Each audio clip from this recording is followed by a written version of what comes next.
नमस्कार बच्चों, मैं नीता शर्मा आज आपको कक्षा 7वीं की हिंदी द्वितीय पत्र लेखन का अभ्यास करवाने जा रही हूँ। सबसे पहले तो मैं आपको यह बताना चाहती हूँ कि पत्र है वो हमारे जीवन में एक महत्वपूर्ण भूमिका रखते हैं। आज चाहे मैसेज, ईमेल, इंटरनेट किसी का भी जमाना हो, लेकिन जो स्थान अपना एक महत्वपूर्ण स्थान रखता है और पत्र के जगह कोई भी नहीं ले सकता। तो सबसे पहले तो हम ये देखते हैं कि पत्र कितने टाइप्स के होते हैं। तो पत्र होते हैं 2 टाइप के। एक तो औपचारिक पत्र, एक होता है अनौपचारिक या निजी पत्र। औपचारिक पत्र होता है ऑफिशियल, जिसको अपन इंग्लिश में बोलते हैं ना ऑफिशियल और अनऑफिशियल। तो उसी तरीके से औपचारिक पत्र होता है वो ऑफिशियल लेटर होता है। अनौपचारिक होता है अनऑफिशियल, यानी किसी ऑफिस या कार्यालय से संबंधित जो पत्र होते हैं वो औपचारिक पत्र की श्रेणी में आते हैं। और अनौपचारिक होते हैं माता पिता, भाई, बंधु, मित्र, सगे संबंधियों आदि को जो पत्र लिखते हैं वो अनौपचारिक पत्र आते हैं। सबसे पहले देखिए अनौपचारिक पत्र कैसे लिखें। औपचारिक पत्र अनेक प्रकार के हो सकते हैं, यानी औपचारिक पत्र भी किस किस टाइप के होते हैं। एक तो प्रधानाचार्य को पत्र, जिसको बोलते हैं अपन प्रार्थना पत्र, किसी अधिकारी को पत्र, या किसी समाचार पत्र के संपादक को पत्र, और एक होता है व्यावसायिक पत्र। देखिए नीचे हम क्या देखते हैं। प्रधानाचार्य को पत्र लिखते समय अपना पता नीचे लिखना चाहिए। पता लिखने से पहले भवदीय और अपना नाम भी लिखना चाहिए। परीक्षा में अपने नाम की जगह का ख ग लिखना चाहिए। ठीक है। नेक्स्ट देखिए, यदि पत्र किसी अधिकारी, संपादक या व्यापार प्रबंधक के नाम हो तो अपना पता ऊपर बाईं ओर इस प्रकार लिखना चाहिए। नेक्स्ट देखिए, आजकल पत्र की सभी पंक्तियां बाईं हाशिए के पास से शुरू हो जाती है, यानी आपको जिगजैग स्टाइल में नहीं लिखना आता है, एक ही तरीके से आपको बाईं ओर लिखना होता है, यानी लेफ्ट हैंड की साइड आपको लिखना होता है। जिन पंक्तियों में एक दो शब्द लिखे जाते हैं उनके साथ विराम चिन्ह नहीं लगाए जाते। नेक्स्ट देखिए, हम कुछ पत्रों के माध्यम से अपनी बात समझने की कोशिश करते हैं। प्रधानाचार्य को पत्र लिखिए जिसमें बड़े भाई के विवाह के अवसर पर 3 दिन का अवकाश मांगा गया हो। तो सबसे पहले लिखेंगे आप सेवा में, प्रधानाचार्य महोदय, सरस्वती बाल मंदिर, फिर अपने स्थान का नाम लिखोगे, या फिर ऐसे भी लिखते हो लियाल पब्लिक स्कूल बीकानेर। अब इस चीज में ये ध्यान रखना कि जो औपचारिक पत्र होते हैं उसमें विषय आपको जरूरी होता है लिखना, यानी सब्जेक्ट आपको लिखना होता है कि आप किस विषय में ये पत्र लिख रहे हैं। तो 3 दिन का अवकाश हेतु, इसकी जगह आप ये भी लिख सकते हो कि विषय बड़े भाई की शादी में अवकाश हेतु। तो श्रीमान सविनय निवेदन है कि 15 फरवरी 2020 को मेरे बड़े भाई का विवाह है। बारात सिलीगुड़ी से गंगटोक जाएगी। इसे 2021 लिख दो क्योंकि अभी 20 तो जा चुका है। गंगटोक जाएगी, घर में रिश्तेदारों का आना जाना लगा रहेगा। इस अवसर पर मेरे जिम्मे अनेक काम हैं। मुझे 14, 15, 16 फरवरी का अवकाश प्रदान करें। आपकी अति कृपा होगी। धन्यवाद सहित फिर आप लिखोगे आपका आज्ञाकारी शिष्य, क्लास आपका नेम लिखोगे, क्लास लिखोगे, आपके अनुक्रमांक यानी रोल नंबर लिखोगे, दिनांक लिखोगे।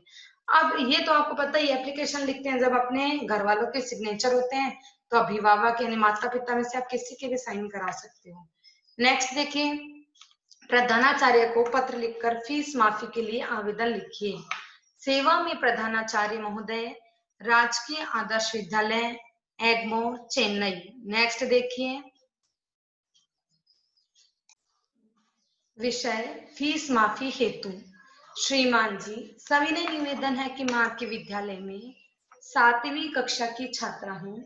मेरे पिताजी खोमचा लगाते हैं, उनकी आय बहुत कम है, वे मेरी फीस नहीं दे सकते। आपसे निवेदन करती हूँ कि आप मेरी फीस माफ कर दें। मैं आपको विश्वास दिलाती हूँ कि मैं मन लगाकर पढ़ाई करूंगी। इस सहायता के लिए सदा आपके ऋणी रहूंगी। धन्यवाद। आपकी प्रिय शिष्या, फिर नाम, अपना रोल नंबर, आपके क्लास, आपका सेक्शन, दिनांक, इतना आप लिखोगे। इसके बाद में ये छात्रवृत्ति वाला भी सेम एज इट इज ऐसे परफॉर्मा होगा। सविनय निवेदन है कि मैं आपके विद्यालय में 7वीं कक्षा की छात्रा हूँ। पिछले वर्ष 6ठी कक्षा में मैंने 99% अंक प्राप्त किए थे। मैं अपनी कक्षा में प्रथम आई थी। इस वर्ष मैं और भी अधिक अंक लाना चाहती हूँ। प्रधानाचार्य जी, मुझे कहते हुए संकोच हो रहा है कि मेरे घर की आर्थिक दशा अच्छी नहीं है, मेरे माता पिता मेरी फीस और पुस्तकों पर पैसा खर्च नहीं कर सकते। मेरा आपसे निवेदन है कि आप मुझे 1,000 रुपए मासिक की छात्रवृत्ति प्रदान करें। मैं आपको विश्वास दिलाती हूँ कि उस छात्रवृत्ति का पूरा पूरा सदुपयोग करूंगी। इस सहायता के लिए आपके प्रति कृतज्ञ रहूंगी। धन्यवाद सहित आपकी प्रिय शिष्या सोनिया, अनुक्रमांक यानी रोल नंबर 313, 7वीं बी। इसी तरीके से ये देखिए खेल की सामग्री मंगाने हेतु, तो इसमें भी वही तरीका होगा सारा। सविनय निवेदन है कि मैं खेल परिषद का छात्र सदस्य हूँ, इस नाते आपको सूचना देना चाहता हूँ कि विद्यालय में खेल का सामान उपलब्ध नहीं है। पिछले 3 दिनों से खिलाड़ी आते हैं और सामान न होने के कारण खाली लौट जाते हैं। इससे उनका उत्साह ठंडा पड़ता जा रहा है। अगले महीने खेल प्रतियोगिताएं होने वाली है। आपसे निवेदन करता हूँ कि क्रिकेट, फुटबॉल, वॉलीबॉल और बैडमिंटन का सामान शीघ्र मंगवाने की कृपा करें। आपकी अति कृपा होगी। फिर आपका आज्ञाकारी शिष्य महेंद्र सिंह। फिर आप सेक्शन और बता देना। नेक्स्ट देखिए, आपकी विज्ञान में गहरी रुचि है, प्राचार्य महोदय को पत्र लिखिए जिसमें आपको विद्यालय में विज्ञान प्रदर्शनी लगाने का सुझाव हो। तो आप लिखिए विषय विज्ञान प्रदर्शनी लगाने के विषय में। श्रीमान जी, सविनय निवेदन है कि मैं आपके विद्यालय में 7वीं बी का छात्र हूँ। मेरे विज्ञान के नए प्रयोगों में गहरी रुचि है। मैं अनुभव करता हूँ कि मेरे अन्य साथी भी विज्ञान के रहस्यों में बहुत रुचि लेते हैं। यदि हमें अपने ही विद्यालय में विज्ञान प्रदर्शनी आयोजित करने का अवसर मिले तो हम उसे सफल बनाने में जी जान लगा देंगे। हम स्वयं तो नई नई चीजें सीखेंगे ही, औरों के अनुभवों का भी लाभ उठाएंगे। आपसे निवेदन है कि इस वर्ष विद्यालय में विज्ञान प्रदर्शनी आयोजित कराने की कृपा करें। धन्यवाद, आपका शिष्य सुस्मित सिंह। तो इस तरीके से हमने प्रार्थना पत्र लिखे। अब देखिए कुछ हम अधिकारी को भी पत्र लिखना सीखते हैं। पटना नगर निगम के स्वास्थ्य अधिकारी को पत्र लिखकर जिसमें कूड़े की सफाई करने का अनुरोध हो। तो इसमें सबसे पहले तो आपको अपना एड्रेस और अपना नाम लिखना होगा। जैसे सुरेश अवस्थी, 235 चंद्रगुप्त मार्ग, पटना। नेक्स्ट आप आगे क्या लिखोगे? सबसे पहले आपने अपना एड्रेस लिखा, फिर आप लिखोगे दिनांक, फिर आप लिखोगे सेवा में स्वास्थ्य अधिकारी, पटना नगर निगम, पटना। विषय कूड़े की सफाई। महोदय, मुझे बड़े खेद के साथ आपके विभाग की शिकायत करनी पड़ रही है। अब शिकायत नाम सुनते ही आपके दिमाग में आ गया कि ये शिकायती पत्र है। मैं चंद्रगुप्त मार्ग की गली नंबर 2 में रहता हूँ। हमारी गली हमेशा कूड़े के ढेर से भरी रहती है। जगह जगह पशुओं का मल और गंद पड़ा रहता है। वहां से गुजरना नरक से गुजरना है। आपसे निवेदन है कि कभी इस गली का निरीक्षण करें तथा जितने जल्दी हो सके सफाई का प्रबंध करें। हम आपके बहुत आभारी होंगे। धन्यवाद सहित भवदीय। फिर आप अपना नेम लिख दोगे, सुरेश अवस्थी। एड्रेस आप ऊपर ही लिखना सबसे पहले। नेक्स्ट देखिए, मेरठ पुलिस थाने के अध्यक्ष को चोरी की रिपोर्ट लिखकर दीजिए। तो पंकज वत्स, 223 मॉडल टाउन, मेरठ। दिनांक 14 मार्च 2020। सेवा में थानाध्यक्ष, मॉडल टाउन, मेरठ। विषय चोरी की सूचना। महोदय, मैं बड़े खेद से सूचित कर रहा हूँ कि आज रात मेरे घर से स्कूटर चोरी हो गया है। मेरा घर आपके थाने के बिल्कुल पीछे है। आज रात 8:30 बजे की बात है। मैं ट्यूशन पढ़कर वापस घर पहुंचा। मैंने स्कूटर घर के अंदर रखा, उससे ताला लगाया और अंदर चला गया। 9 बजे खाना खाने के बाद मैं घूमने निकला तो स्कूटर घर पर नहीं था।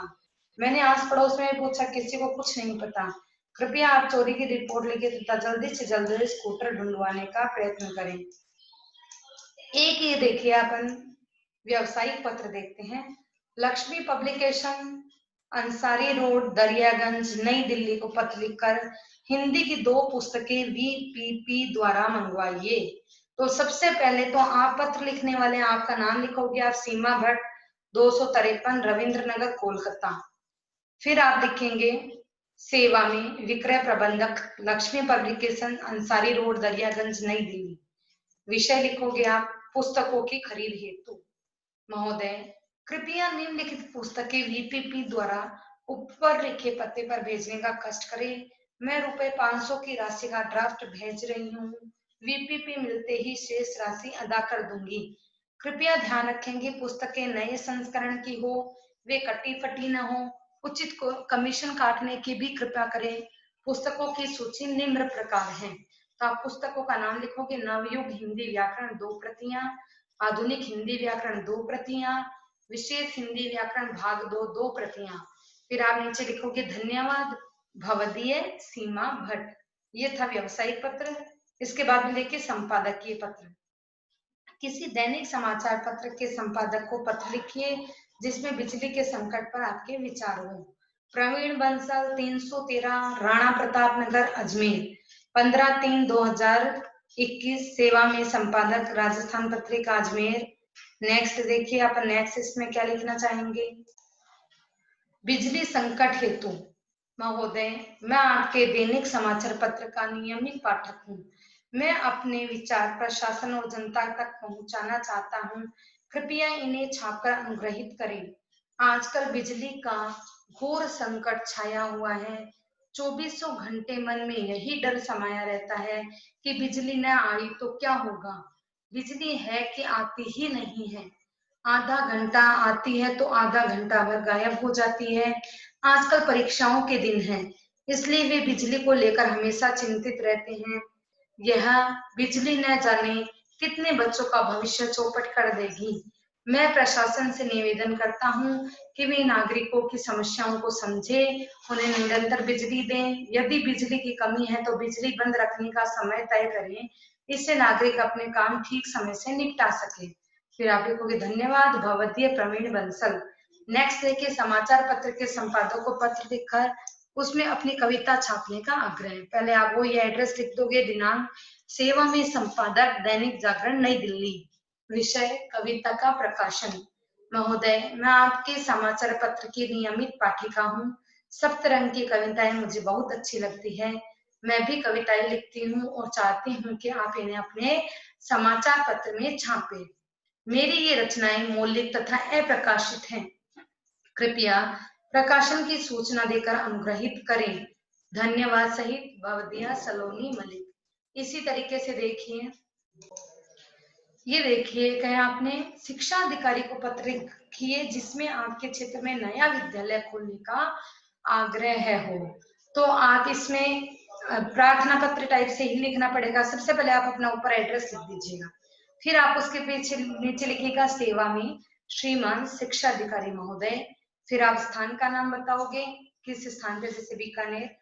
फिर आप लिखोगे विषय क्षेत्र में नया विद्यालय खोलने हेतु।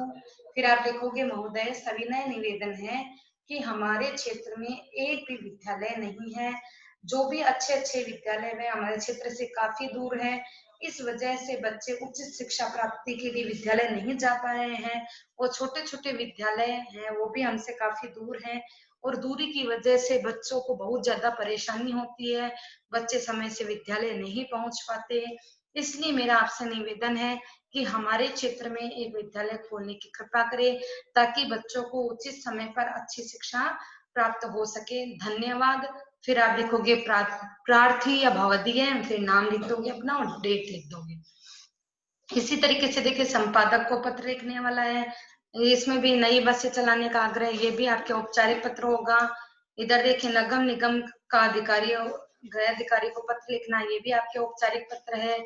चरित्र प्रमाण पत्र के लिए प्रधानाचार्य की, ये भी औपचारिक है। प्रधानाचार्य जो भी प्रधानाचार्य है, संपादक के पत्र है, वो सारे आपके औपचारिक होंगे। नीचे देखिए छोटे भाई को कुसंगति छोड़ने का, ये आपके अनौपचारिक पत्र है। पिताजी वाला भी अनौपचारिक है। बड़े भाई को पत्र लिखना भी अनौपचारिक है। पिताजी को पत्र लिखकर पुस्तकें मंगवाने के लिए, ये भी आपके अनौपचारिक है। पिताजी को अपने विद्यालय की खूबियों के बारे में, ये भी अनौपचारिक है।